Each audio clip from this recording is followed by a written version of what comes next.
Morning to all of you. Welcome in fielder form. Fielder form में आपका स्वागत है। और आज की क्लास चलिए हम लोग स्टार्ट करते हैं।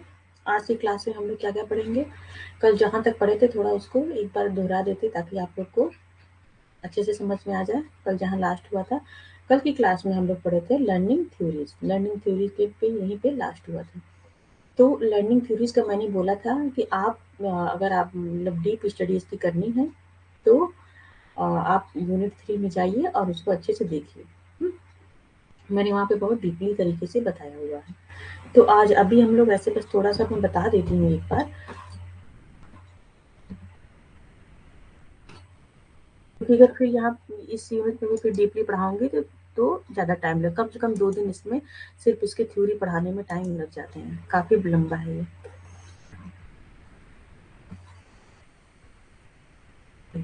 देखते हैं इसमें कौन कौन सी 3 थ्योरी आपके सिलेबस में दी गई है। बिहेवियरिज्म मतलब व्यवहारवाद दी गई है, संज्ञानवाद दी गई है और संरचनावाद दी गई है। व्यवहारवाद में क्या है आपका कि चीजें हमको कहाँ से मिलती हैं, अगर कोई भी नॉलेज हम गेन कर रहे हैं तो वो कहाँ से कर रहे हैं, वो हमें व्यवहारवाद से, हम अपने व्यवहार से सीख रहे हैं। मतलब कि बाहर से इसमें नॉलेज क्या होगी, बाहर से हम उसको सीख रहे हैं। और कॉग्निटिव में क्या बताया है, हम अगर कोई चीज़ कोई भी लर्निंग करते हैं, कोई भी चीज़ें सीखते हैं तो हम अंदर से सीखते हैं। मतलब कि हमें अंदर से ऐसा फील होता है कि हमें ये चीज़ करना चाहिए। मतलब हमारा अंतः मन हमारा खुद कहता है कि हमको ये चीज़ करनी चाहिए। तब हम चीज़ों को जब सीखते हैं तो वो हो जाएगा कॉग्निटिव लर्निंग। ठीक है, इसको बोलते हैं संज्ञानवाद, हिंदी में बोलते हैं। कंस्ट्रक्टिविज्म का मतलब क्या होता है, संरचनावाद। संरचनावाद का मतलब न तो ये बोलता है न हम बाहर से चीज़ें सीखते हैं न हम अंदर चीज़ें सीखते हैं, हम अपनी चीज़ों को खुद उसकी संरचना करते हैं। हम अपनी चीज़ों की खुद संरचना करते हैं। तो ये हो जाएगा कंस्ट्रक्टिविज्म। इसका आप अच्छे से इसका देख लीजिएगा, इसका नोट्स भी बना लीजिएगा। तो जो लोग नए हैं वो लोग यूनिट 3 में जाके यूनिट 3 में जाके इसको अच्छे से देखेंगे और वहां से पढ़ के और इसको नोट्स भी बना लेंगे आप लोग।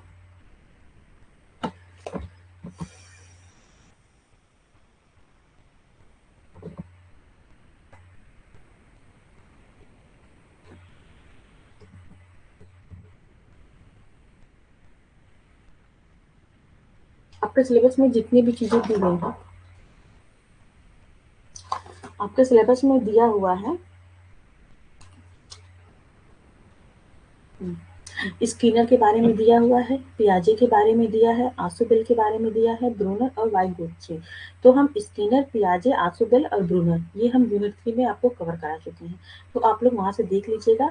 वाइगोत्स्की हम नहीं बताए हैं क्योंकि यूनिट 3 में ये नहीं था वाइगोत्स्की, ये आपका यूनिट 8 में। तो इसके बारे में आज हम लोग डिस्कस कर लेंगे, वाइगोत्स्की की लर्निंग थ्योरी क्या बोलती है। ठीक है, तो पहले हम लोग थोड़ा सा वाइगोत्स्की के बारे में देख लेते हैं, इन्होंने क्या है, कहाँ के हैं ये।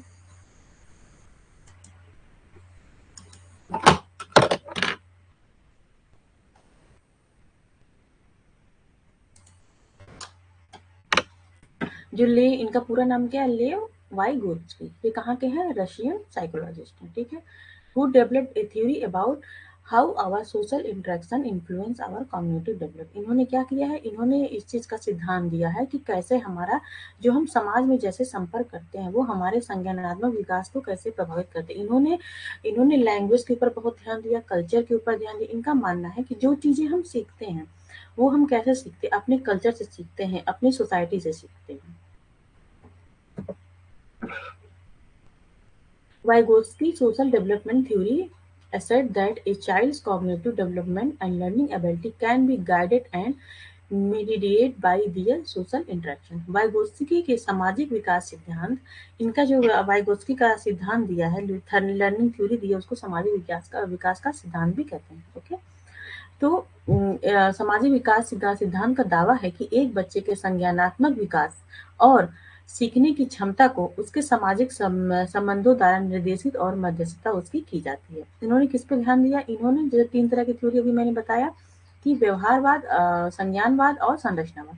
तो इन्होंने किस पे क्या क्या काम किया है, इन्होंने संज्ञानवाद पर काम किया, मतलब कॉग्निटिव थ्योरी पे इन्होंने काम किया है। और क्या बताया है कि जो भी बच्चा अगर लर्निंग हो रही है, ठीक है, तो वो किससे हो रही है, वो अपने संज्ञानात्मक मतलब वो अंदर से चाह रहा है, और उस पे किसका प्रभाव पड़ रहा है, उस पे प्रभाव पड़ रहा है सामाजिक चीजों का, सोशल कल्चर जो है उसके हमको उसी के द्वारा हम लर्निंग करते हैं, अकॉर्डिंग टू ले वाइगोत्स्की। इन्होंने लैंग्वेज की थ्योरी दी है, लैंग्वेज पे इन्होंने काफी चीजें काम किया था, तो देखते हैं क्या इन्होंने बोला है। Social speech communication between learning and others usually from age of 2। इन्होंने तीन तरीके का लैंग्वेज का डेवलपमेंट बताया है, ठीक है। पहला क्या बताया है, सोशल स्पीच, दूसरा बताया प्राइवेट स्पीच, तीसरा क्या बताया है, साइलेंस इनर स्पीच। मतलब इन्होंने जो लैंग्वेज का डेवलपमेंट, एक छोटे बच्चे को दिमाग में रख के सोचिए कि छोटे बच्चे का जो डेवलपमेंट लैंग्वेज का होता है, उनको उसको उन्होंने तीन तरीके से बांट दिया है। सोशल स्पीच मतलब सामाजिक स्पीच, हिंदी भी है इसका, ठीक, सामाजिक भाषण। दूसरा क्या बताया इन्होंने, निजी भाषण। और तीसरा बताया है मूक आंतरिक भाषण। तो सामाजिक भाषण का बताया, सोशल स्पीच का बताया, communication between childrens and others, ठीक है। सोशल स्पीच कब होती है, usually from the age of 2। इन्होंने बताया जब बच्चा 2 साल से बड़ा हो जाता है तो उसके अंदर सोशल स्पीच का डेवलपमेंट होता है। सोशल स्पीच का मतलब क्या बताया है, कम्युनिकेशन मतलब बातचीत बिटवीन बच्चा और जो और अदर हमारी जो सोसाइटी, चाहे वो घर हो चाहे घर के बाहर, ठीक है। तो जब बच्चा घर या घर के लोगों के से बीच में, घर के लोग हुआ, घर के बाहर के लोग हुआ, उन लोगों से बीच में जब वो कम्युनिकेशन स्टार्ट करता है, तो यूजुअली कब स्टार्ट करता है, आफ्टर 2 ईयर्स स्टार्ट करता है। तो उस हिसाब तो उसमें जो लैंग्वेज का विकास हुआ है उसको बोला गया है, ले वाइगोत्स्की के द्वारा बोला गया है कि वो क्या है, वो सोशल स्पीच है। फिर उन्होंने एक बताया है कि प्राइवेट स्पीच, ये स्पीच कब स्टार्ट होती है, usually from the age of 3। 3 साल के बाद कौन सी स्पीच स्टार्ट हो जाती है, मतलब लैंग्वेज का जो डेवलपमेंट है वो किस में आ जाता है, किस चरण में आ जाता है, वो प्राइवेट स्पीच में आ जाता है। प्राइवेट स्पीच का मतलब है कि बच्चा क्या होता है, बच्चा खुद से बोल बोल के बातें करने लगता है, ऐसा इन्होंने बताया है प्राइवेट स्पीच में। यूजुअली आप लोग देखेंगे कि आफ्टर 3 ईयर वाले जितने भी बच्चे हैं वो थोड़ा बोल बोल के काम करते हैं। जैसे कि अगर मान लीजिए अगर वो कोई चीज खेल रहे हैं, ऐसा समझिए कि ब्लॉक्स वो बना रहे हैं, अगर वो ब्लॉक्स बना रहे हैं तो वो बोल बोल के बनाते हैं, अच्छा रेड वाला ब्लॉक ब्लॉक कहाँ है, येलो वाला ब्लॉक कहाँ है, ये तो लंबा वाला, ये छोटा वाला। आप देखेंगे बच्चे थोड़ा बोल बोल के वो चीज करते हैं, वो अपने में खुद से बात करते हैं, और ऐसा बात करते हैं कि आपको सुनाई भी देगा, ठीक है। किसी भी चीज के बारे में अगर बात कर रहे हैं कि बारिश हो रही है, हवा चल रही है, तो बोल के बोलेंगे, ठीक है, अपने से बात करेंगे तो बोल के बोलेंगे। तो ये क्या प्राइवेट स्पीच, मतलब वो खुद से बात करते हैं लेकिन वो बोल बोल के बात करते हैं, आप भी सुन सकते हैं उसको। Private speech that it directed to the self but has not yet been internalized, मतलब कि ये अपने से बात होती है लेकिन मतलब पूरी तरह से आंतरिक नहीं होती है। आंतरिक कब होती है, मतलब कि वो खुद से पूरी अच्छे से मतलब मनन चिंतन करके वो खुद से बिना बोले बात कर सकता है। वो कब होती है, usually from the age of 7। 7 साल की उम्र से उसके अंदर साइलेंट इनर स्पीच आ जाती है, मतलब कि बच्चा किसी भी चीज को सोचने समझने की क्षमता करने के लायक हो जाता है। हिंदी में देख लेते हैं इन्होंने क्या बताया है, सामाजिक भाषण। सामाजिक भाषण क्या, बच्चे और दूसरों के बीच का संबंध, संचार जो हो रहा है, ठीक है। आमतौर पर ये 2 साल जो सामाजिक भाषण है वो कब शुरू होता है, 2+ शुरू होता है। निजी भाषण है वो कब शुरू होता है, 3+ शुरू होता है। और मूक आंतरिक भाषण हो गया 7+ होता है। सामाजिक भाषा शुरू करते हैं, मतलब कि बच्चा 2 साल के बाद अपने और अपने परिवार से और अगल बगल के लोगों से बात करना शुरू करता है, तो वो हो जाता है उसका सामाजिक भाषा। उसके बाद वो क्या करता है, इसमें 2 साल में से बच्चा अभी मैंने बोला कि अपने नहीं रहेगा, ठीक है ना, वो दूसरे लोग से और उसके बाद जो बाहरी लोग हैं उनसे बात करना शुरू करता है। अपने से 2 साल का बच्चा अपने से बात नहीं कर पाता, मतलब खुद से बात करना। 3 साल के बाद जो बच्चा क्या होता है, वो निजी भाषा में, मतलब अपने से, निज मतलब कि अपना, अपने से भाषा के अपने से बात करना शुरू कर देता है। उसको कुछ खेलना है, कुछ भी करना है तो अपने से खुद से बात करता है। तो ये हो जाएगा आपका निजी भाषण। उसके बाद इन्होंने बताया कि जब बच्चा 7 साल से बड़ा हो जाता है तो उसके अंदर मूक आंतरिक, मतलब वो बिना बोले खुद से बात करने लगता है, तो वो क्या होता है, मूक आंतरिक भाषण। ये क्या है, 3 तरीके से लैंग्वेज का डेवलपमेंट बच्चे में होता है। ये किसके द्वारा दिया गया है, ये दिया गया है ले वाइगोत्स्की के द्वारा दिया गया है। तो ये काफी इंपॉर्टेंट है, आप लोग देख लीजिएगा इसको। इन्होंने बताया है 3 तरीके के एस्पेक्ट बताए हैं कि 3 तरीकों से बच्चे का जो विकास होता है वो होता है। कैसे कैसे होता है, पहला इन्होंने बताया कि सोशल इंटरेक्शन से बच्चे का विकास होता है। आज बच्चा है, ठीक है, बच्चा छोटा है, फिर वो सोशल पे क्या समाज में गया, तो उसका सोशल के लोगों से क्या हुआ, इंटरेक्शन हुआ, तो उनसे वो चीज़ें सीखता है और उसका विकास होता है। दूसरा क्या बताया है कि कल्चर से होता है। कल्चर का मतलब है कि जो जो बच्चा जिस कल्चर में रहता है उसी हिसाब से उसके अंदर उसके अंदर वो डेवलपमेंट होता है, उस कल्चर का डेवलपमेंट हो जाता है, ठीक है। जैसे कि मान लीजिए कोई बच्चा हिंदू बच्चा है, तो उसको जो हिंदू धर्म की चीज़ें हैं उसको सिखानी नहीं पड़ती, वो अपने घर में चीज़ें देख के डेवलप हो जाती है, उसके अंदर वो सीख जाता है। कोई बच्चा ईसाई के घर का है, तो ईसाई के घर के यहाँ मतलब ईसाई रिलीजन में जो भी चीज़ें होती है, बच्चे को बोल-बोल के सिखा के नहीं सिखानी पड़ती। वो बच्चा खुद देखते-देखते कल्चर अपने देखते-देखते वो डेवलप हो जाता है। अलग-अलग कल्चर मतलब कुछ रीजनल कल्चर होते हैं, मतलब आसामी लोग हो गए, ठीक है, बंगाली लोग हो गए, अलग-अलग तरह के लोग होते हैं। जैसे कि आप मान लीजिए कि वहाँ पे लेह लद्दाख वाले जो उनका अलग कल्चर है, तो बच्चा वहाँ के हिसाब से सीख लेता है जैसे रहता है। और लैंग्वेज, और बच्चा कैसे सीखता है, लैंग्वेज से चीज़ों को बहुत ज़्यादा इन्होंने लैंग्वेज पे फोकस किया है, बच्चा लैंग्वेज से सीखता है, ठीक है।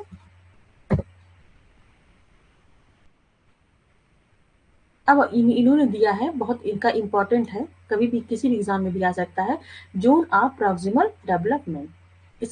इसको बोलते हैं हम लोग, इसका हिंदी भी होगा। हम्म, हाँ, अभी हम लोग इसको समझेंगे। इसको कभी कभी शॉर्ट में भी पूछ सकता है, जेट पीडीबी के बारे में भी पूछ लेता है ऐसे भी करके, और इंग्लिश से इसको देखते हैं, इसको इंग्लिश होगी, जोन ऑफ प्रॉक्सिमल डेवलपमेंट की इंग्लिश होती है। तो इनकी जो थ्योरी है उसको क्या बोलते हैं, समीपस्थ विकास का क्षेत्र भी बोलते हैं, समीपस्थ विकास का सिद्धांत भी बोलते हैं इसको, ठीक है। तो जोन ऑफ प्रॉक्सिमल डेवलपमेंट को बोलते हैं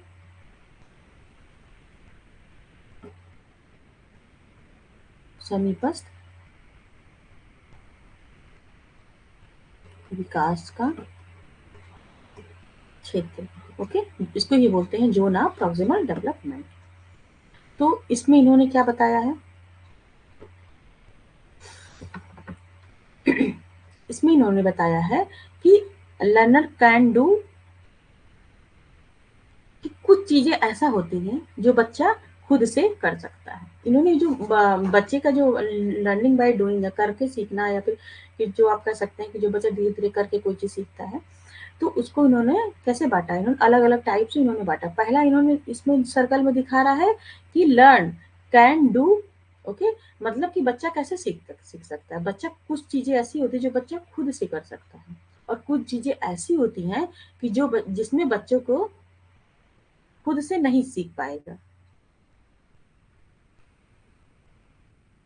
हम्म, बार बार क्यों हो रहा है। कुछ चीजें ऐसी होती हैं कि जो बच्चा खुद से नहीं सीख पाता, उसको क्या बोलते हैं, जोन ऑफ प्रॉक्सिमल डेवलपमेंट, समीपस्थ विकास का सिद्धांत।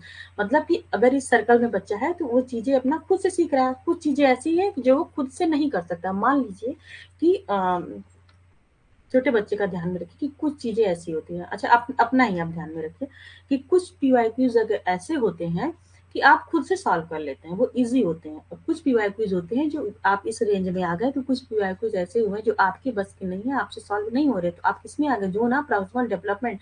तो वो पीवाईक्यूज आपको कैसे सॉल्व होंगे, अगर मैं आपकी उसमें हेल्प कर दूं, थोड़ा सा आपको उसमें हिंट दे दूं, थोड़ा सा आपको क्या कर दूं, समझा दूं कि इसमें पूछ क्या रहा है, तो आप हो सकता है वो जो पीवाईक्यूज है आपके, वो आप उसको सॉल्व कर ले जाए। तो ये क्या होगा, ये जो हो गया समीपस्थ, मतलब कि आप उसके एकदम समीप है, बस पार नहीं पा रहे हैं उससे।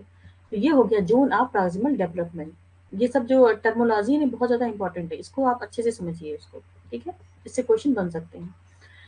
तो ये हो गया जोन ऑफ प्रॉब्लम। अब उसके बाद क्या होता है, कुछ चीजें ऐसी भी, एक जोन ऐसा भी, जो लास्ट वाला जोन आप देख रहे हैं, लर्नर कैन नॉट डू, मतलब लास्ट जोन एक ऐसा भी होता है जिसमें बच्चा किसी के द्वारा हेल्प के भी द्वारा भी नहीं सीख सकता है, ठीक है। जोन ऑफ प्रॉक्सिमल डेवलपमेंट, ये बहुत इंपॉर्टेंट है, जरूर नहीं, नेट में कहीं भी आपसे पूछा जा सकता है, इसलिए आप ध्यान में रखिए।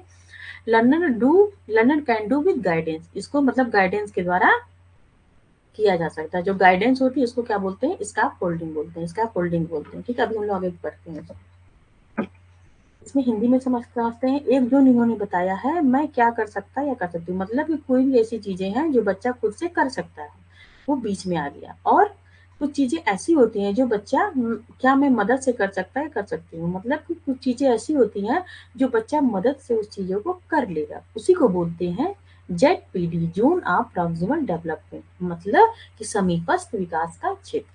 और कुछ चीजें ऐसी होती हैं, बताया ही इन्होंने वाइगोत्स्की ने, कि जो बच्चा हिंट के द्वारा भी, किसी के हेल्प के द्वारा भी चीजों को नहीं कर पाता, वो उसकी जो उसकी पहुंच है उससे बाहर होती है। ये हो गया जोन ऑफ प्रॉक्सिमल डेवलपमेंट। और इन्होंने क्या बताया, स्काफोल्डिंग। स्काफोल्डिंग के बारे में बताया। स्काफोल्डिंग को हिंदी अगर शुद्ध हिंदी देखेंगे तो इसको बोलते हैं मचान। अच्छा, आप लोगों ने देखा होगा कि जो वर्कर काम करते हैं, ठीक है, जैसे कि मान लीजिए आपका घर बन रहा है, आपके घर का क्या हो रहा है, उसको प्लास्टर हो रहा है घर का, तो एक मचान बना के ही ना मचान बना के उस पे क्या होते हैं, जो मजदूर लोग होते हैं उस पे खड़े होते हैं और उसके बाद उसको प्लास्टर करते हैं या पेंट करते हैं, कुछ भी करते हैं, मचान बनाते हैं, वही होता है स्काफोल्डिंग। मतलब कि वो वहां तक पहुंचने के लिए किसी न किसी चीज का क्या करते हैं, सहारा लेते हैं। 12 फुट की दीवार है, तो वो 12 फुट का तो कोई आदमी है नहीं कि उसको मार देगा, ठीक है, कि मतलब मारने का मतलब कि पेंट मार देगा, ठीक है। तो उसके लिए वो मचान बनाते हैं। स्काफोल्डिंग वही होता है, स्काफोल्डिंग। तो यहाँ पे लेकिन एजुकेशन में इन्होंने वर्ड यूज किया था स्काफोल्डिंग। स्काफोल्डिंग का मतलब मचान होता है, लेकिन यहाँ पे क्या होगा, एक हिंट होगा, किसी का गाइडेंस हो गया, किसी का सहारा लेना, थोड़ी सी हिंट ले लेना टीचर की या अपने पीयर्स की या अपने फैमिली किसी से, मतलब कोई काम करने के लिए। तो जो लर्नर है, मान लीजिए कि लर्नर है, वो चलना नहीं जान रहा है, छोटा बच्चा है, चलना नहीं जान रहा है, तो क्या है, वो किसी का गाइडेंस ले, इसका फोल्डिंग ले लिया, मचान बना लिया, मतलब कि उसकी हिंट ले लिया, उससे हेल्प ले लिया, अपने अपने माँ बाप का हेल्प ले लिया, उसकी उंगली पकड़ के धीरे धीरे चलना सीख जाता है, ठीक है। तो ये हो गया इसका फोल्डिंग। ये भी टर्म अच्छा है, यूनियन ने दिया है।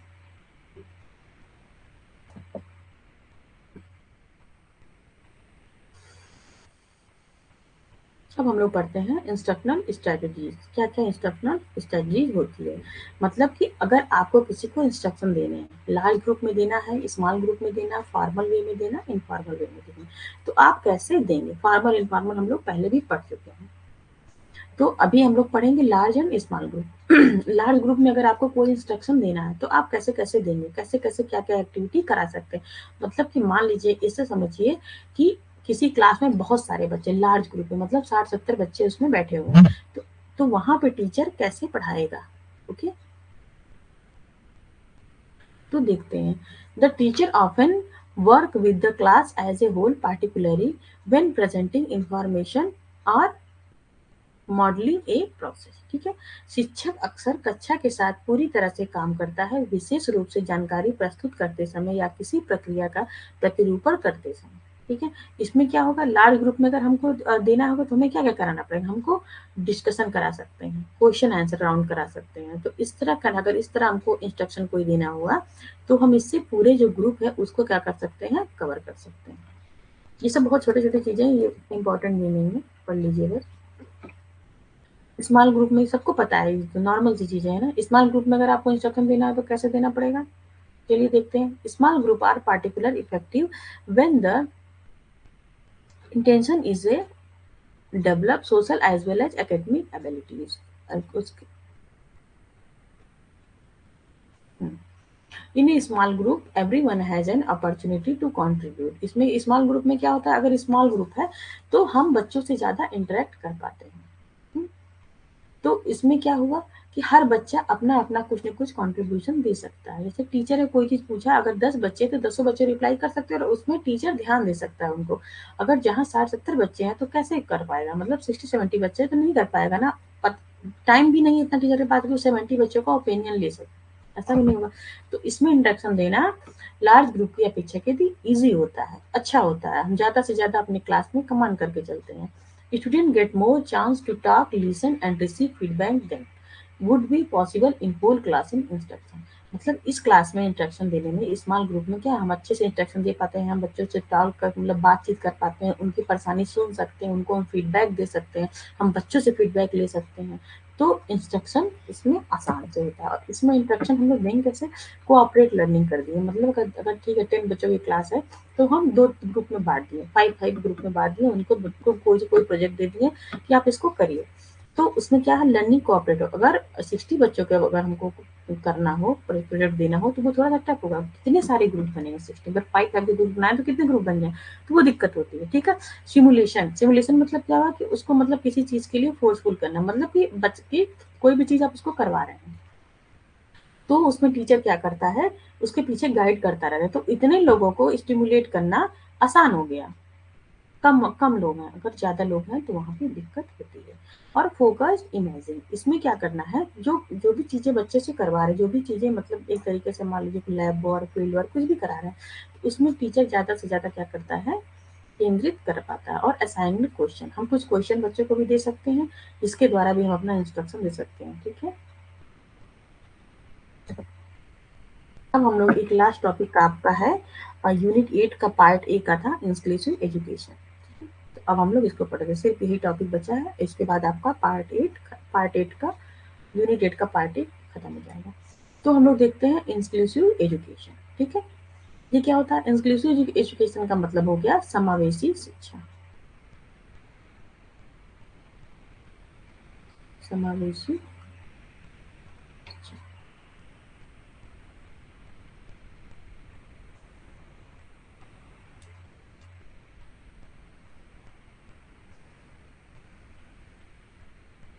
समावेशी शिक्षा, इसका मतलब ये हो गया कि सारे लोग एक साथ एजुकेशन को लेंगे। जैसा आप लोग फिगर में आपको दिख रहा होगा कि चाहे वो गर्ल हो, ठीक है, चाहे वो जैसा भी हो, किसी कास्ट का हो, पतला दुबला मोटा पतला काना, ठीक है, कुछ भी बोल सकते हैं, हाँ। और ये क्या हुआ, इसमें क्या हुआ, ये क्या, ये बच्चा क्या, ये बच्चा विकलांग है, जो आजकल हम लोग वर्ड यूज कर रहे हैं दिव्यांग है, ठीक है।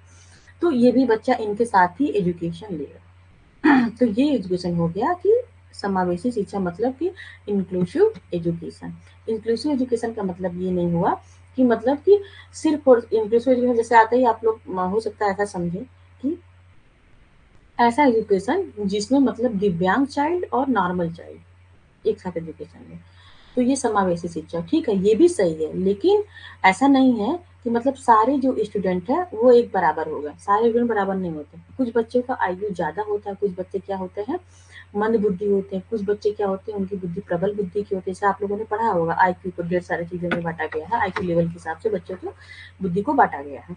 तो तो उसमें ये भी है कि अलग अलग टाइप के, मतलब कोई बच्चा बहुत तेज, उसका आईक्यू लेवल बहुत हाई है, और कोई बच्चा मंद बुद्धि, उसका आईक्यू लेवल कम है, तो वो भी एक दूसरे के साथ ही शिक्षा ग्रहण करते हैं। ऐसा नहीं है कि आईक्यू लेवल जिसका हाई है उसको हम दूसरे सेक्शन में रख के शिक्षा दे रहे हैं, जिसका कम है उसको दूसरे, ये गलत चीज है। कुछ स्कूल कुछ कोचिंग्स में ये चीजें होती हैं कि आ, जैसे कि मान लीजिए कि सेक्शन ए में सारे 30 बच्चे रख के कर रहे हैं, तो ये गलत है, ऐसा नहीं करना है। लेकिन हर जगह ये चीजें नहीं होती हैं, ओके।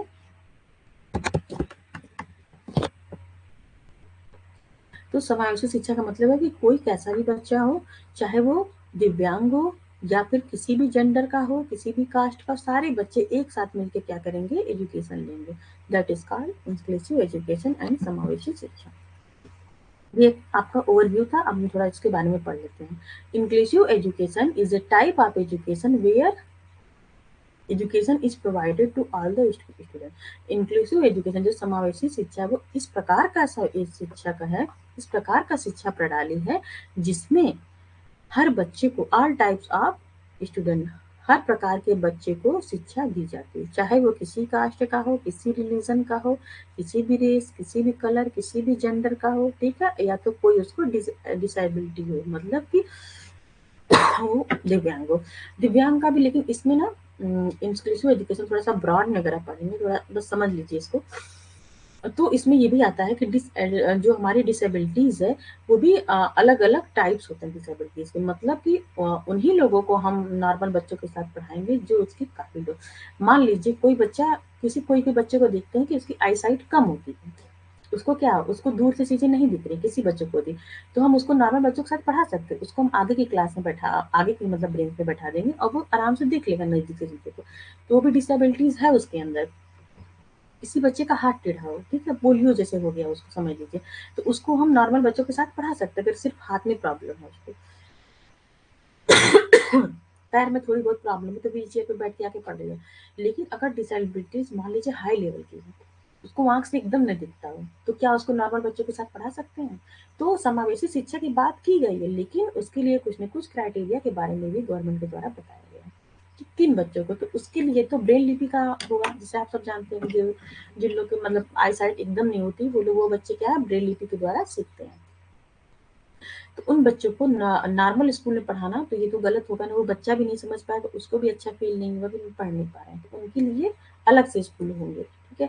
जैसे कि मान लीजिए कि किसी बच्चे को अंदर पोलियो मतलब हल्का-फुल्का ना हो, हल्का-फुल्का है तो नॉर्मल बच्चों को पढ़ाते हैं, अगर बहुत ज़्यादा परेशान है, ठीक है, जो उसके शरीर के अंग हैं वो ज़्यादा परेशान है, तो उनको भी क्या करना, उनको भी नॉर्मल बच्चों के साथ हम एजुकेशन नहीं दे सकते, तो इंक्लूसिव एजुकेशन तो देना है, मतलब कि सारे बच्चों को एक साथ, लेकिन उसमें कुछ ना कुछ क्राइटेरिया है। लेकिन ये क्राइटेरिया किसके लिए, सिर्फ और सिर्फ डिसेबिलिटीज स्टूडेंट के लिए ही है, और कास्ट, रिलीजन और कोई भी कलर, कोई भी जेंडर, इस सब के लिए नहीं।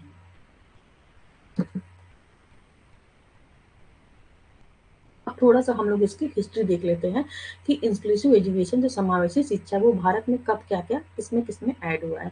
सबसे पहले ये ऐड हुआ था, सबसे पहले आया था 1986 में आया।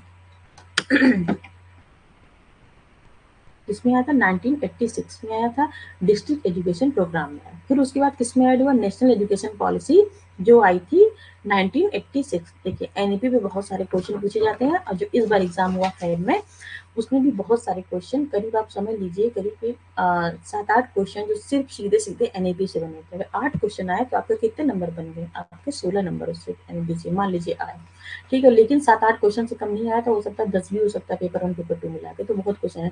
तो एक दिन हम सोच रहे हैं कि एनईपी पे पूरी क्लास हम एनईपी पे ले लेते हैं, ठीक है, क्योंकि जब इतनी ज्यादा क्वेश्चन आ रहे हैं तो इस पे फोकस करना ज्यादा जरूरी है। और इसके पहले वाला भी जो एग्जाम हुआ था अक्टूबर में शायद हुआ था ना, इसके पहले वाला एग्जाम, तो उसमें भी क्वेश्चन बहुत आए थे एनईपी से। तो एनईपी इस समय क्या है, ट्रेंडिंग टॉपिक चल रहा है, तो हम एक दिन ऐसा करते हैं कि किसी भी दिन, अभी तो सिलेबस होने के पहले या तो फिर सिलेबस के बाद ही, मतलब एग्जाम होने के पहले जान लीजिए कि एक न एक दिन हम लोग एनईपी पे क्लास लेंगे, या तो फिर ऐसा करते हैं जब आपके सेकंड यूनिट हम स्टार्ट करेंगे तो उसमें आपके नेशनल पॉलिसीज कमेटी वगैरह, उसमें एक दिन सिर्फ और सिर्फ 1 घंटे पूरा हम एनईपी की क्लास लेते हैं, उसमें हम लोग अच्छे से एनईपी को पढ़ लेते हैं। 3 एनईपी आई थी, सबके बारे में हम लोग एक करके पढ़ेंगे, और जो ये नई वाली है 2020 वाली वो ज़्यादा इंपॉर्टेंट है, इससे क्वेश्चन बहुत आ रहे हैं पर पिछले से भी क्वेश्चन आता है। तो ये इंक्लूसिव एजुकेशन कब ऐड हुआ एनईपी में, 1986 वाले में पे ऐड हुआ, ठीक है। फिर उसके बाद कब हुआ, integrated education for disable A project starting, इसके डिसेबिलिटी जो स्टूडेंट है उनके लिए प्रोजेक्ट स्टार्ट कर दिया गया, कब किया गया, 1987 में स्टार्ट किया, तो उसमें भी इनका एजुकेशन की बात की गई है। उसके बाद फिर किसमें ऐड हुआ, सर्व शिक्षा अभियान जो 2002 में आया, सर्व शिक्षा अभियान, उसमें भी इंक्लूसिव एजुकेशन को ऐड किया गया। और अभी जल्दी जब से क्या नाम है हमारे प्राइम मिनिस्टर मोदी जी हैं, उन्होंने अलग से उन्होंने एक मतलब स्कीम ला दी, making all school disabilities friendly, मतलब कि अब जितने भी स्कूल है कैसे बनेंगे, वो डिसेबल फ्रेंडली बनेंगे, मतलब कि अगर कोई भी बच्चा जैसे व्हील चेयर्स का बच्चा, ठीक है, तो उसमें सीढ़ी नहीं रहेगी, उसमें क्या रहेगा, वो जो स्लाइडर वाला आप देख रहे हैं उस हिसाब से सारे स्कूलों में रहेगा, ताकि कोई डिसेबल चाइल्ड है तो वो भी स्कूल तक पहुंच पाए। बहुत सारी चीज़ों को उसमें व्यवस्था की गई है, जो हमारे प्राइम मिनिस्टर के द्वारा की गई, इन्होंने एक स्कीम लाया है, ठीक है।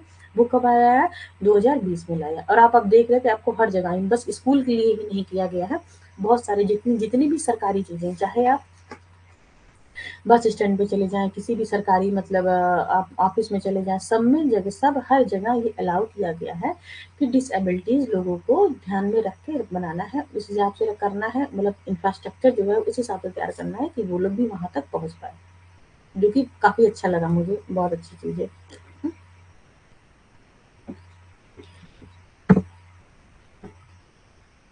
हिंदी में देख लेते हैं। 1985 में जिला शिक्षा कार्यक्रम में शामिल हुआ, और राष्ट्रीय शिक्षा नीति जो आई थी, नेशनल एजुकेशन पॉलिसी आई थी, वो 1986 में इंक्लूसिव एजुकेशन को इसमें भी शामिल किया गया। विकलांगों के लिए एकीकृत शिक्षा एक परियोजना 1987 में शुरू की गई, और सर्व शिक्षा अभियान 2002 में भी इसको शामिल किया गया। फिर उसके बाद क्या हुआ, 2020 तक सभी स्कूलों को विकलांगों के अनुकूल बनाना एक तरीके का प्रोजेक्ट चलाया गया है, कि सभी स्कूलों को ऐसे बनाना है जो विकलांग बच्चे हैं उनके लिए भी अनुकूल हो, ताकि वो बच्चा वहाँ तक पहुँच पाए स्कूल में, ताकि शिक्षा का अधिकार जो है वो सबको हो और सबको मिल पाए। अब ये खत्म हुआ, उसके बाद हम लोग दूसरी स्लाइड पढ़ते हैं, ये कल की स्लाइड बनी थी।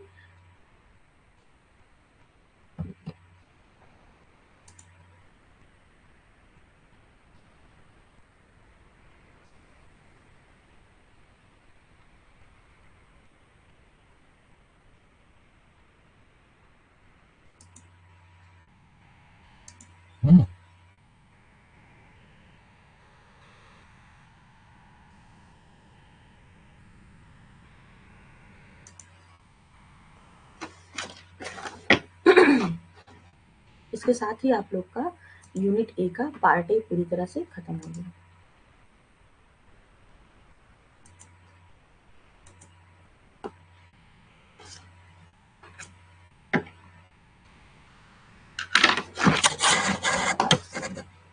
अब हम लोग बात करेंगे यूनिट 8 का पार्ट बी के बारे में बात करेंगे। तो चलिए देखते हैं यूनिट ए का पार्ट बी में क्या क्या चीजें हैं। यूनिट ए के पार्ट बी में आपके बहुत सारे क्या है मॉडल्स दिए गए हैं। तो इस मॉडल को हम कल पढ़ेंगे। कल एक क्लास लेंगे मॉर्निंग वाली या फिर इवनिंग वाली, जो भी देखते हैं हम लोग। एक क्लास में क्या करेंगे, पूरा का पूरा जो मॉडल है इवनिंग का लेते हैं। ठीक, इवनिंग में कल शाम को 6 बजे हम लोग सारे जितने भी मॉडल्स हैं 6 PM की हम लोग जितने मॉडल हैं सबको हम लोग कवर कर लेंगे। ठीक है, इसमें हम लोग ADDI मॉडल करेंगे, एस्योर करेंगे, डिक एंड कैरी मॉडल करेंगे, गैने का 9 इवेंट्स मॉडल कर लेंगे, 5E मॉडल कर लेंगे and 9 elements of constructive instruction design. इतनी सारी चीजें हम कल करेंगे, एक क्लास में कर लेंगे। ओके, आज हम लोग पढ़ लेते हैं क्योंकि आज शुरू करेंगे तो फिर वो मॉडल कंप्लीट नहीं हो पाएंगे। तो आज हम लोग छोटा टॉपिक पढ़ लेते हैं। क्या पढ़ते हैं, application of computer in education. तो ये टॉपिक हम लोग, इसमें 4 तरह के एप्लीकेशन का आप लोग में सिलेबस में दिया गया कि 4 तरह के एप्लीकेशन दिए हैं, वो आपके एजुकेशन में कैसे यूजफुल है। ठीक है, वो पढ़ लेते हैं और पढ़ लेते हैं हम लोग ऑफलाइन एंड ऑनलाइन लर्निंग। इतना चीज अभी हम लोग आधे घंटे में कवर कर लेंगे। और आज शाम को 6 बजे भी आपकी क्लास है, उस क्लास में भी आप लोग आइएगा।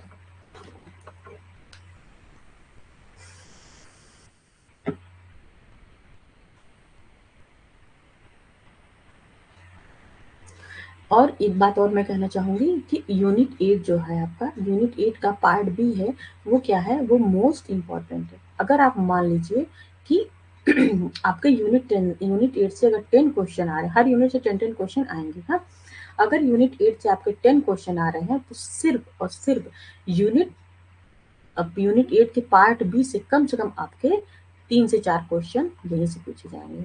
आप किसी भी टाइम का, किसी भी साल का उठा के देख लीजिए, क्योंकि इसमें इतनी सारी अच्छी चीजें हैं ना, बहुत सारे मॉडल हैं, बहुत सारे डिजाइन के बारे में बात किया, कंप्यूटर को एप्लीकेशन है, इसमें ब्लेंडेड लर्निंग है, इसमें आपको एसिंक्रोनस, सिंक्रोनस, ऑफलाइन, ऑनलाइन, मतलब इतनी इतनी इसमें इतने अच्छे अच्छे टॉपिक है ना कि मतलब बहुत मजा आएगा पढ़ने में। ठीक है, बहुत इंटरेस्टिंग है और सब आपको समझना है। सिर्फ आपको इंस्ट्रक्शन डिजाइन जो है उसको थोड़ा सा आपको रटना पड़ेगा कि ADDI का फुल फॉर्म क्या है, एश्योर का फुल फॉर्म क्या है, 9 इवेंट्स जो बात हुई है उसका क्या फुल फॉर्म ज्ञाने का। तो बस जो हम लोग कल की क्लास में पढ़ेंगे 6 PM वाले, वो उसमें चीजों को थोड़ा सा रटना पड़ेगा, याद करना पड़ेगा कि A फॉर क्या होता है, D फॉर क्या होता है, D फॉर क्या होता है, I फॉर क्या होता है। और बाकी जो सारी चीजें हैं सिर्फ और सिर्फ आपको समझने थे। आप अगर एक बार समझ लेंगे तो क्वेश्चन आप बहुत आराम से सॉल्व कर लेंगे, कोई दिक्कत नहीं होगी आपको। तो यूनिट 1 भी पार्ट ए है, उसमें भी सिर्फ आप लोग समझें, उसमें कुछ याद करने की चीज नहीं है। दूसरे पार्ट में भी वही हाल है, कुछ याद करने की चीज नहीं है, सिर्फ और सिर्फ आपके डिजाइन से याद करने पड़ेंगे। और बाकी चीजें जो है आज जो मैं पढ़ा रही हूँ, शाम को पढ़ाऊंगी, वो सारी चीजें सिर्फ और सिर्फ समझना है। तो आप लोग एक बार समझ लेंगे तो फिर कोई दिक्कत नहीं आएगी, बहुत आराम से क्वेश्चन सॉल्व हो जाएंगे उसपे। तो हम लोग इसमें देखते हैं 4 तरीके से एप्लीकेशंस आपके सिलेबस में दिए गए हैं कि ये चारों जो एप्लीकेशंस हैं कंप्यूटर के, वो क्या है, वो कैसे यूज होते हैं इन एजुकेशन। ओके, पहला आपने क्या क्या दिया है, देखिए जो चारों का फुल फॉर्म है ना, वो जरूर से याद कर लीजिए। एक क्वेश्चन तो यहाँ से आएगा ही आएगा, चाहे वो फुल फॉर्म पूछ ले, चाहे किसके अंदर घुस के पूछ ले, जो भी करेगा पर आएगा। ठीक है, तो हम लोग देखते हैं CAI का मतलब क्या है, कंप्यूटर असिस्टेड इंस्ट्रक्शन। अभी मैं इसको याद करने की ट्रिक बताती हूँ, बहुत आसान है, सबको अभी याद हो जाएगा यहीं पे। CAL का फुल फॉर्म क्या होता है, computer aided learning. Computer based training क्या होगा, CBT। कंप्यूटर मैनेज लर्निंग क्या हो गया, CML। आप देखेंगे कुछ नहीं करना है, इतना याद करने की जरूरत नहीं है, सिर्फ C उठाइए। C फॉर क्या है, कंप्यूटर। जितने C हैं सारे का चीज एक ही है, किसी का अलग नहीं लिखता, C for computer. A for इसमें क्या है, असिस्टेड है और एडेड है, दोनों नियर अबाउट एक ही बात है, ठीक है। लेकिन आपको ये ध्यान रखना है कि ए फॉर क्या है, असिस्टेड भी है और ए फॉर आपका और एडेड भी है, ठीक है। और बी फॉर क्या है आपका इसमें दिया है, बी फॉर मतलब दिया है बेस्ड दिया है, बेस्ड, ठीक है।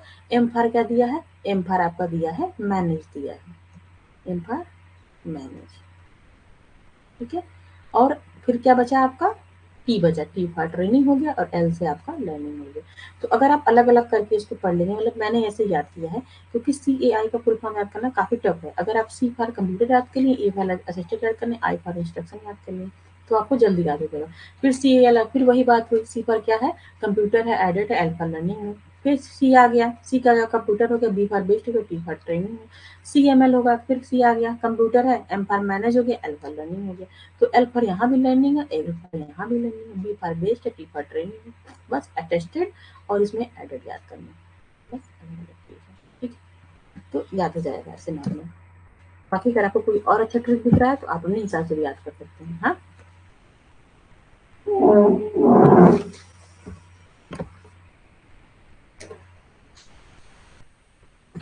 अब हम लोग एक एक करके चारों के बारे में समझ लेते हैं कि क्या ये चीजें हैं। अब पहले हम लोग पढ़ते हैं कि कंप्यूटर असिस्टेड इंस्ट्रक्शन, जिसको हम लोग बोलते हैं CAI। इसका मतलब हुआ कि जो हम इंस्ट्रक्शन दे रहे हैं आपको, अगर हम कोई निर्देश दे रहे हैं तो वो किसके द्वारा दे रहे हैं, हम कंप्यूटर के द्वारा दे रहे हैं। और कंप्यूटर हमको क्या कर रहा है, असिस्ट कर रहा है। असिस्ट का मतलब क्या हो गया कि हमको सहायता प्रदान, मतलब असिस्टेंट। जैसे कि अभी मान लीजिए कि हम है, हमको पढ़ाने में कोई दिक्कत आ रही है, ठीक है। जैसे कि मैंने स्लाइड बनाने में मुझे दिक्कत हो रही है, चाहे जो भी दिक्कत मुझे आ नहीं रही है, मुझे टाइम नहीं, कोई भी दिक्कत है, तो मैं स्लाइड बनाने के लिए क्या की, एक असिस्टेंट रख ली। तो वो असिस्टेंट का काम क्या है, वो क्या कर रहे हैं, वो मेरी सहायता प्रदान कर रहे हैं, ठीक है। तो असिस्टेंट का मतलब हो गया सहायता प्रदान, कंप्यूटर का मतलब कंप्यूटर हो गया, असिस्ट का मतलब इंस्ट्रक्शन, मतलब ऐसा इंस्ट्रक्शन जो हमको कंप्यूटर सहायता प्रदान कर रहा है बच्चों तक पहुंचाने में, that is called CAI। Simple सा इतना ही समझिए, और बाकी अभी तो थ्योरी बची है वो देख लेंगे हम लोग। चलिए पढ़ते हैं। Computer assisted instruction CAI refers to instruction or remediation presented on a computer. Many educational computer programs are available online or and from computer storage and textbook companies. They enhance teacher instruction in several ways. Hmm? Computer सहायता प्राप्त निर्देश computer द्वारा प्रस्तुत निर्देश या उपचार को संदर्भित करता है।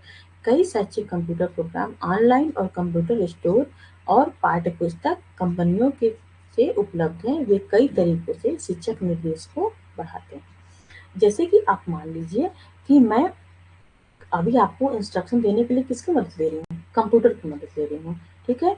तो इस इंस्ट्रक्शन में क्या क्या चीजें हैं, टेक्स्ट है, ग्राफिक्स है, बहुत सारी चीजें हैं। जैसे कि मैं अभी आपको बता रही हूँ, तो ये क्या है, ये टेक्स्ट है। अभी मैं आपको कोई इमेज दिखा दी, कोई ग्राफ दिखा दी, ठीक है ना, तो वो क्या हो गया, ग्राफिक हो गया। तो अगर हम कंप्यूटर की हेल्प ले रहे हैं और आपको निर्देशन दे रहे हैं, कंप्यूटर मेरी उसमें सहायता कर रहा है, दैट इज कॉल्ड, सिंपल सी चीज है, CAI, कंप्यूटर एसेट इंस्ट्रक्शन, ठीक है। इसमें क्या होता है, इसमें ग्राफिक भी चीजें होती हैं, इसमें टेक्स्ट भी चीजें होती हैं, तो अलग अलग चीजें इसमें होती हैं। और इसमें क्या होगा, जो प्रोग्राम है ऑनलाइन भी हो सकते हैं और कंप्यूटर स्टोरेज भी होते हैं, ठीक है। जैसे अभी मैं आपको पढ़ा रही हूँ, ये आपका ऑनलाइन हो गया, ठीक है। तो ऑनलाइन के तरीके से भी आपको इंस्ट्रक्शन दे रहे हैं और स्टोरेज, जैसे कि ऐप में अगर कोई जानकारी है आपको स्टोर कर दी गई है कि आपको ऐसे ऐसे चलाना है उसमें, तो आप उससे भी जानकारी ले रहे हैं, तो कंप्यूटर असिस्टेड हो गया, ठीक है। अब हम लोग देखते हैं computer managed learning. Computer managed learning का क्या होता है कि ऐसा लर्निंग, ठीक है, जो हमारी एक्टिविटी हो रही है वो किसके द्वारा मैनेज की जा रही है, वो कंप्यूटर के द्वारा मैनेज की जा रही है, मतलब कंप्यूटर के द्वारा मैनेज की जाने वाली learning, computer manage learning, computer के द्वारा मैनेज की जाने वाली लर्निंग, सिंपल सी बात है, that is called computer manage learning. जैसे कि आप मान लीजिए, मैं एग्जाम्पल बताती हूँ कि आपकी लर्निंग कंप्यूटर के द्वारा कैसे मैनेज हो रही है। मैंने अभी बोला है कि आपका टेस्ट सीरीज स्टार्ट होने वाला है, शायद मंडे से आपका टेस्ट सीरीज, शायद क्या मतलब बोल सकती हूँ 99% कि मंडे से आपकी टेस्ट सीरीज स्टार्ट हो जाएगी, मतलब मंडे को आपको टेस्ट सीरीज मिल जाएगी 20 क्वेश्चंस की। हाँ, उसके पहले भी आ सकती है, लेकिन मंडे तक तो श्योर है। तो उसके बाद क्या, आपने उसको टिक कर दिया, तो आप मुझे पर्सनली नहीं भेजेंगे, आपने वहाँ टिक कर दिया, हो गया। उसके बाद मुझे खुद पता चल जाएगा कि कौन बच्चा उस टेस्ट को अटेंड किया है, कौन नहीं अटेंड किया, कौन कितने मार्क पाया, कौन सा क्वेश्चन गलत किया है। तो ये आपकी जो लर्निंग है वो कौन मैनेज कर रहा है, वो कंप्यूटर मैनेज कर रहा है। जैसे कि आप पीवाईक्यू चेक टेस्ट सीरीज वगैरह देते हैं, तो आपके अंदर एक ऐप आता है, उस पर आप क्लिक करते जाते हैं और आपको लास्ट में उसका रिजल्ट पता चलता है, और वो आपको क्या कर रहा है, आपकी लर्निंग को मैनेज कर रहा है। तो that is called computer manage learning. Computer के द्वारा आपकी जब लर्निंग मैनेज की जाएगी तो वो हो जाएगा कंप्यूटर मैनेज लर्निंग। ठीक है, ये क्या करती है, technology that's manage assess the learning process, आपकी लर्निंग को मैनेज करती है और आपको उसको क्या करती है, एसेस करती है। ठीक है, उसका प्रबंधन, उसका मूल्यांकन करती है। The computer system provide an administrative framework through which the learner interact from such task as enrolment, okay, unit and module section, direction to or provision of study material, assessment and feedback. इसके द्वारा आपको क्या हो, जैसे कि आपको computer के द्वारा आपको स्टडी मटेरियल ले रहे हैं, आपका कंप्यूटर असेसमेंट कर रहा है, आप फीडबैक ले रहे हैं उससे, तो ये सारी जो आपकी लर्निंग होगी ये आपकी कंप्यूटर के द्वारा मैनेज लर्निंग हो जाएगी।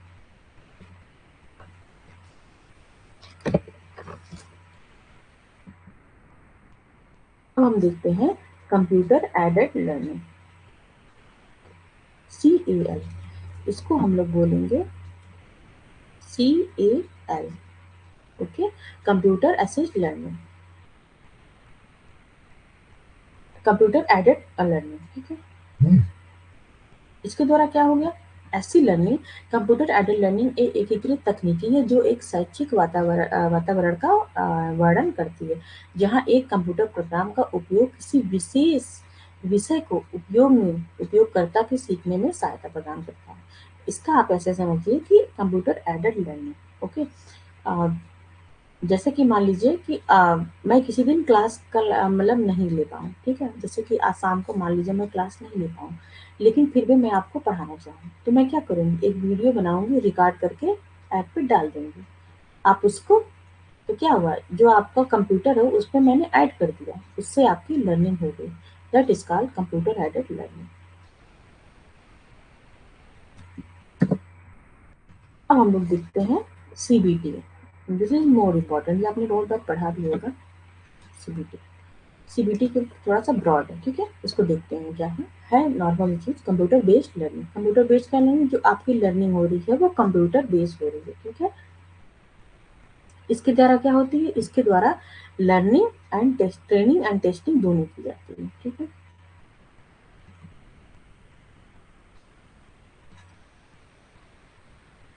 ट्रेनिंग एंड टेस्टिंग दोनों की जाती है इसके द्वारा। CBT, जैसे कि मान लीजिए, चलिए अच्छा पहले इसका डेफिनेशन देख लेते हैं फिर बताते हैं। Computer based learning, CBT, is any course of instruction those primarily means of delivery is a computer used in particular computer applications such as Microsoft Excel, or to learn a computer programming language such as Visual Basic। Computer आधारित प्रशिक्षण का कोई भी पाठ्यक्रम है, निर्देशन का ही ये पाठ्यक्रम है, जिसकी डिलीवरी का प्राथमिक साधन क्या है, कंप्यूटर, मतलब ये किसके द्वारा डिलीवर होता है, ये कंप्यूटर के द्वारा डिलीवर होता है। मतलब कि डिलीवर का मतलब है बच्चों तक कैसे पहुंच रहा है, कंप्यूटर के द्वारा पहुंच रहा है।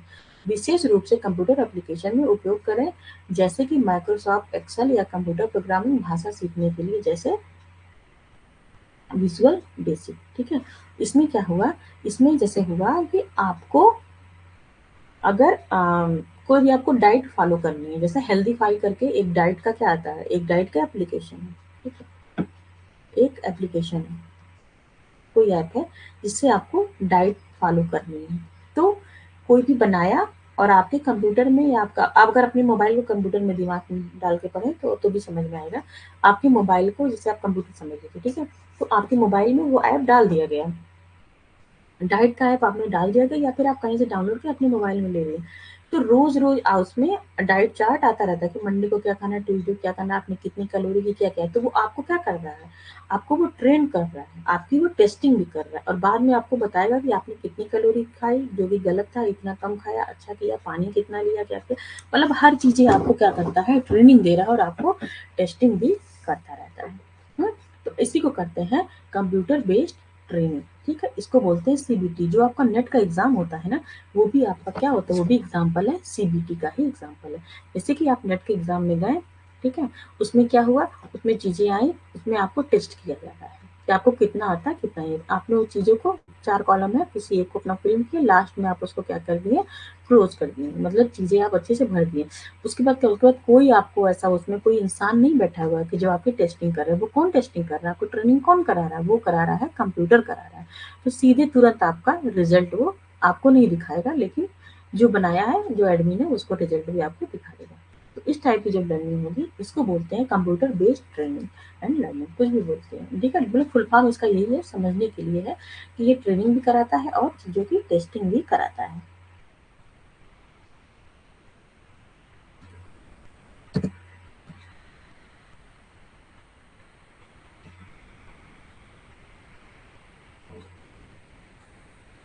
अब हम लोग पढ़ लेते हैं, अपने एक टॉपिक है ऑफलाइन वर्सेस ऑनलाइन एजुकेशन। बहुत नॉर्मल सा टॉपिक है, सब लोगों ने पढ़ा होगा इसको। तो देखते हैं ऑफलाइन ऑनलाइन का क्या होता है।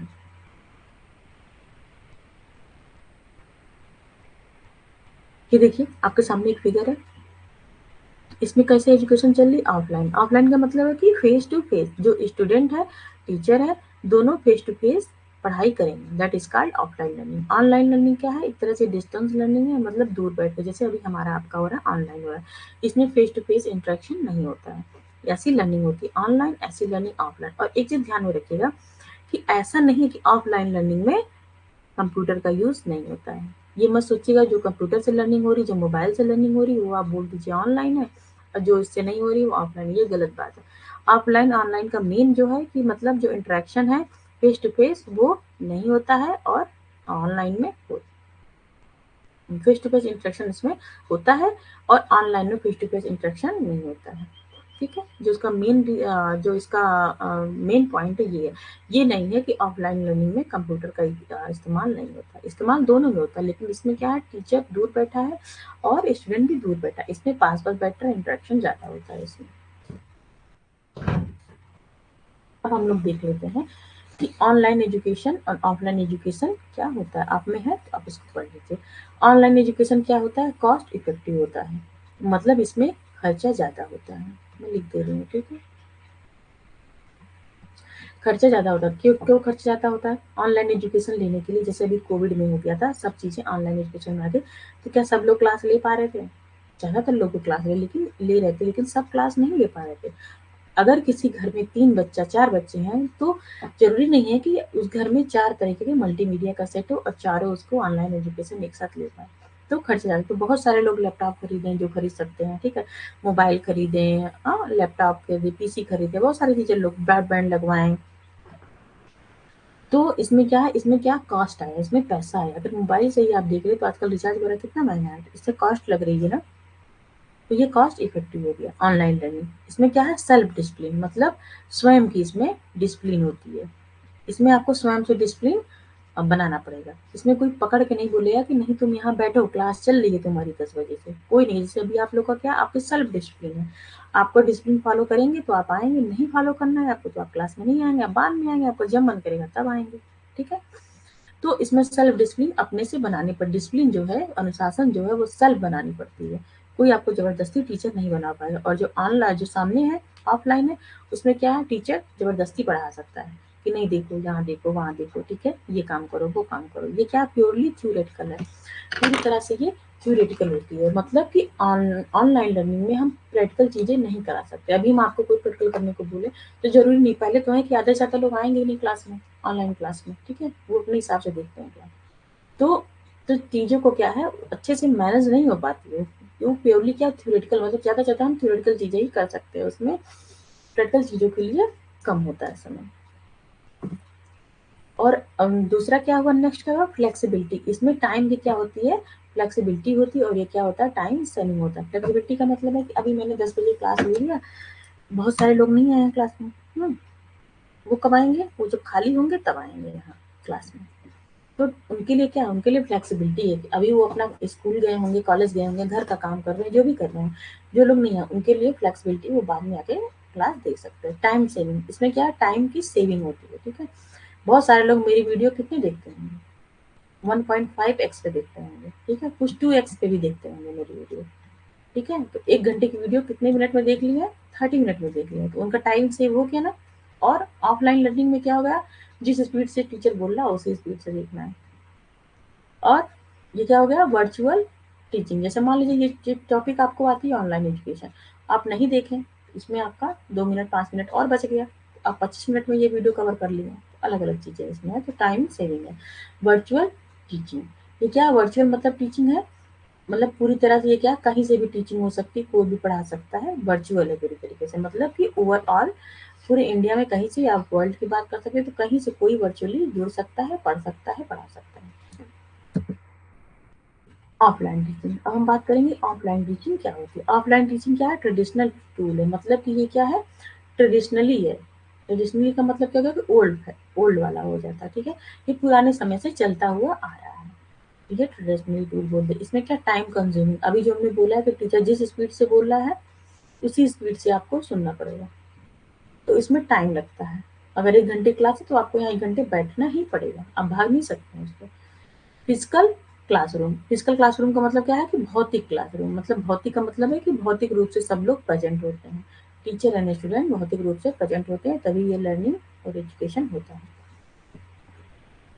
अब हम लोग पढ़ेंगे इंस्ट्रक्शनल अप्रोच। इसमें इंस्ट्रक्शनल अप्रोच होते हैं, मतलब कि निर्देशात्मक, इसमें निर्देशात्मक अप्रोच होता है। टीचर क्या है, टाइम टाइम पे निर्देश देता रहता है और बच्चे उसको फॉलो करते हैं, तभी प्रैक्टिकल चीजें होंगी ना उसमें। और ऑफलाइन में क्या है, ये चीजें होती हैं, ऑनलाइन में चीजें नहीं हो पाती हैं। और फिक्स शेड्यूल, इसका एक फिक्स शेड्यूल होता है। अगर आपका क्लास रहता है कि आपको 10 से 2 आपका स्कूल है, तो आपका स्कूल है, आपको 10 बजे इंटर करना है, 2 बजे ही बाहर वहां से एग्जिट होना है, तो उसका फिक्स शेड्यूल है कि 10 से 11 हिंदी चलेगा, 11 से 12 और चलेगा, फिर लंच हो जाएगा, फिर आपका सोशल साइंस चलेगा, जो भी चीजें हैं उसका फिक्स शेड्यूल है। और क्या हो गया, प्रैक्टिकल एंड थियोरेटिकल, इसमें दोनों चीजें होती है। इसमें प्रैक्टिकल चीजें भी आपके ऑफलाइन क्लास में होती है, थियोरेटिकल प्रैक्टिकल चीजें भी बहुत आसानी से पॉसिबल हो जाती है, कोई भी चीजें का प्रैक्टिकल स्टूडेंट करना चाहे कर ले, गाइडेंस में टीचर के।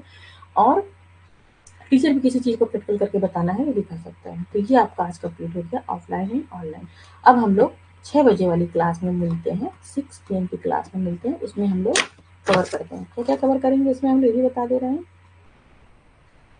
इसमें हम लोग कवर कर लेंगे प्रोसेस ऑफ प्रिपेयरिंग ODLM, इसको कर लेंगे। उसके बाद synchronous, asynchronous, blended learning, mobile learning. देखिए जैसे मैं कोशिश करती हूँ ना कि जब मैं आपकी क्लास लूँ तो उस क्लास में ऐसा ना हो कि सारे मतलब टफ टॉपिक हो। टफ टॉपिक का मतलब ये हो गया कि आपने कम पढ़े हो, तो आपको वो क्लास क्या बोरिंग लगेगी, लगेगा कि मैम तो आज ने बहुत टफ चीज़ें पढ़ा दी, तो आप डर जाएंगे।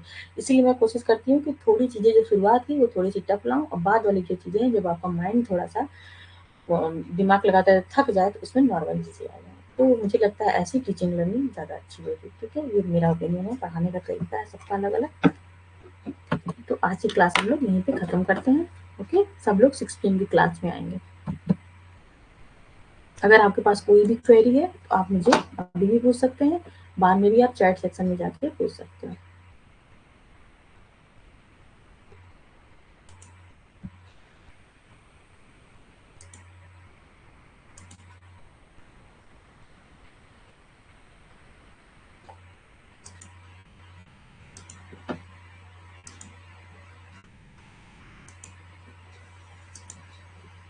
आज की क्लास यहीं ख़त्म करते हैं।